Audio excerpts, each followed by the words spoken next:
Assalamualaikum warahmatullahi wabarakatuh. Saya serta ahli kumpulan saya akan membentangkan hukum taklifi bagi wajib dan hukum wadi'i bagi syarat. Sebelum itu, mari saya memperkenalkan diri saya terlebih dahulu. Saya Nurul Atira binti Azhar, nombor matrik 17 TIB 21F 1002, akan membentangkan hukum taklifi bagi wajib. Hukum taklifi bagi wajib ialah tuntutan syarak ke atas mukallaf supaya melakukan sesuatu perbuatan dengan tuntutan pasti, jazmu. Sekiranya tidak dilaksanakan, dia akan berdosa. Jika dilaksanakan, mendapat pahala. Contohnya, solat 5 waktu. Firman Allah Subhanahu wa Ta'ala, Bismillahirrahmanirrahim. Wa aqimus salata wa atuz zakah wa ati'ur rasul la'allakum turhamun. Maksudnya, dirikanlah solat dan keluarkanlah zakat dan taatilah perintah Rasul, mudah-mudahan kamu dirahmati Allah. Ayat di atas menjelaskan bahawa solat dan zakat itu adalah wajib kerana ia satu bentuk tuntutan yang pasti, iaitu jazmu, berdasarkan dalil qat'i Al-Quran Al-Karim. Para ulama mazhab Hanafi membezakan dia antara wajib dan fardu jika tuntutan supaya melakukan sesuatu dalam bentuk pasti, jazmu, berdasarkan Al-Quran dan hadis mutawatir, maka dinamakan fardu. Jika berdasarkan dalil-dalil lain selain daripada Al-Quran dan hadis, maka dinamakan wajib. Contohnya, membaca mana-mana surah dalam solat fardu kerana ia berdasarkan dalil qat'i, iaitu Al-Quran.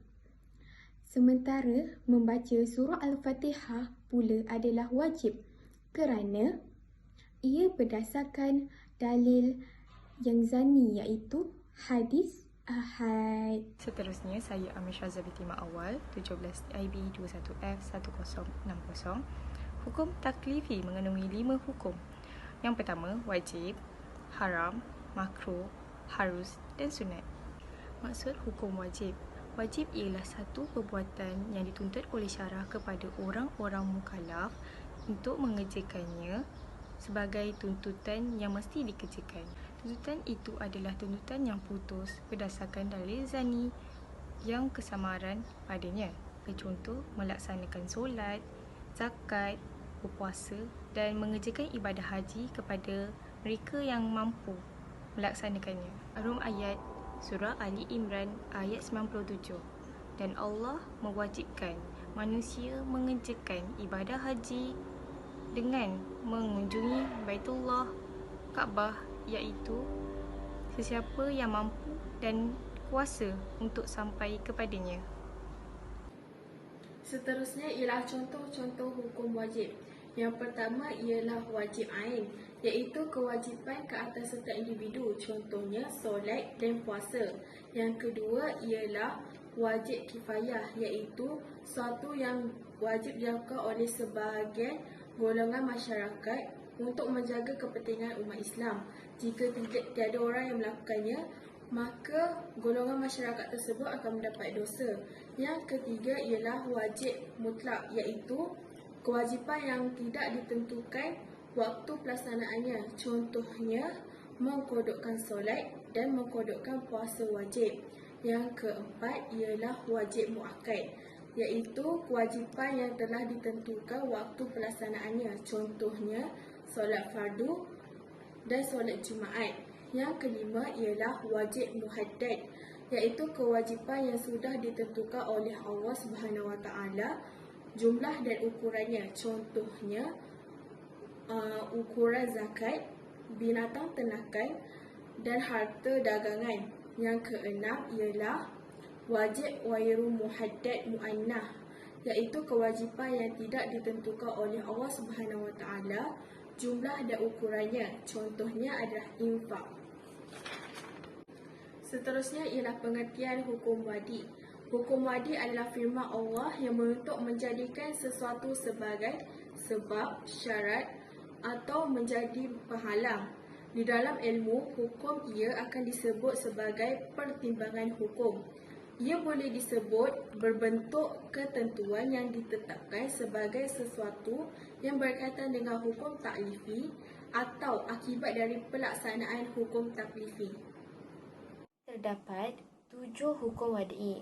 Pertama adalah sebab, kedua syarat, ketiga mani, keempat sah, kelima batal, keenam azimah dan terakhir yang ketujuh adalah ruksah. Seterusnya, maksud hukum syarat pula. Pengertian syarat menurut Abu Zahra mendefinisikan syarat sebagai sesuatu yang tergantung kepadanya adanya hukum. Lazimnya tidak ada. Tidak ada hukum tetapi tidaklah lazim jika adanya hukum. Di sini saya akan memberikan contoh kepada hukum syarat.